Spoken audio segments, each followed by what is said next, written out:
Bem, já se sabia que o pigmento era a clorofila, né, que ele se localizava nos cloroplastos, porém não se sabia como é que esse processo poderia ocorrer, já que o processo de extração das moléculas de clorofila ele destruía as membranas e as clorofilas ficavam isoladas uma da outra.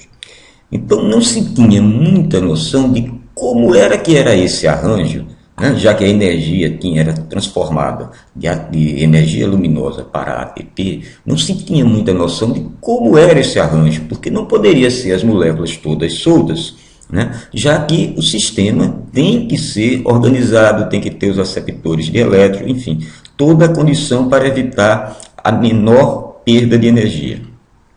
Este problema foi parcialmente solucionado quando um estudante de biologia, inclusive, estudando a bactéria Rhodopseudomonas viridis, que é uma bactéria autótrofa fotossintetizadora, ele descobriu que na membrana dessa bactéria havia uma estrutura proteica que atravessava a bactéria. Aqui nós teríamos o citoplasma da bactéria e aqui nós teríamos o espaço entre a membrana e a parede da bactéria.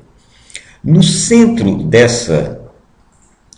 desse complexo proteico, né, ele encontrou substâncias não proteicas, que ele chamou de centro de reação. Observem que o que vai aparecer é mais ou menos nesta região aqui.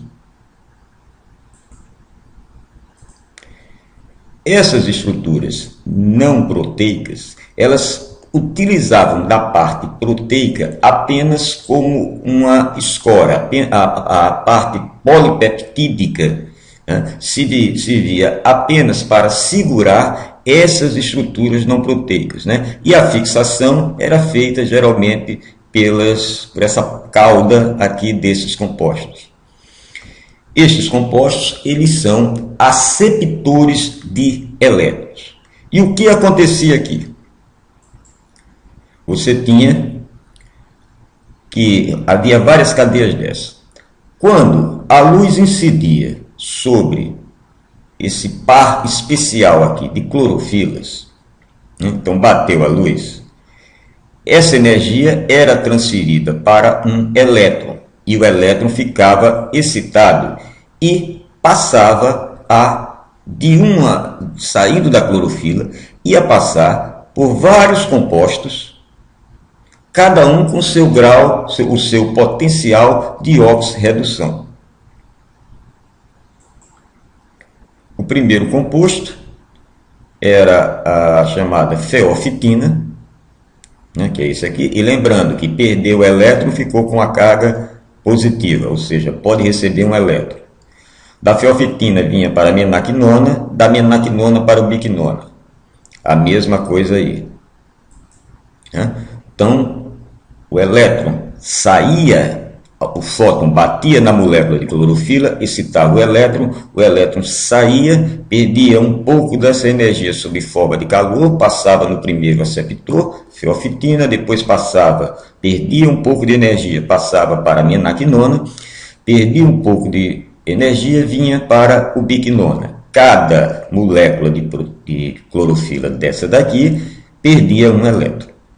Observem que no momento em que o elétron está passando por esse composto, ele atrai dois prótons. Veja que não há a formação do átomo de hidrogênio. É apenas o elétron atraindo um próton, uma carga positiva atraindo uma carga negativa. O que você vai ver na sequência aqui não ocorre, é apenas uma ilustração, porque essa estrutura aqui, né, vai dar a ideia de se mover para esta parte aqui. Na realidade, o que vai ocorrer é que esses elétrons serão doados para um outro composto que está lá atrás, que não foi representado, mas que é o chamado citocromo, complexo citocromo. Vamos lá? Não houve esse movimento. Isso foi simplesmente para mostrar que o elétron deles vai ser doado para a estrutura chamada citocromo oxidase, que vai doar os seus elétrons, por sua vez, para devolvê-lo para a clorofila. E observe que quando o elétron sai, o hidrogênio é liberado. Tá certo? Isto, eu que gostaria que vocês vissem o seguinte, retornando aqui um pouco rápido,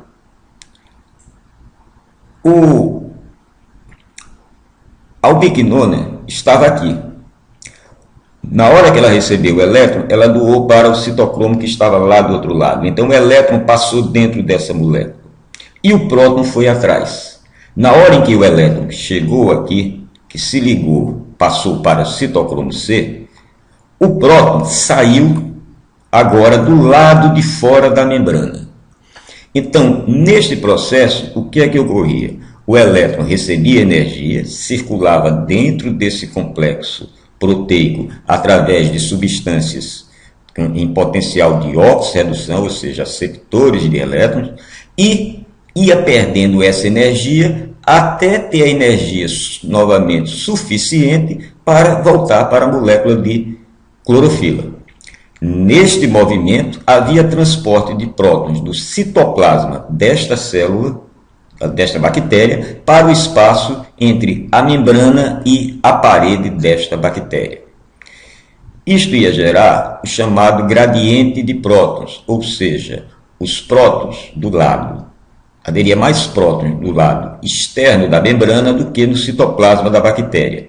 Que isso nós veremos em sequência, que vai gerar um retorno ao equilíbrio. Ou seja, os prótons devem voltar do espaço entre a membrana e a parede para o citoplasma. E ao fazerem isso, fazem através de uma enzima chamada ATP sintase, que nós vamos ver na próxima videoaula.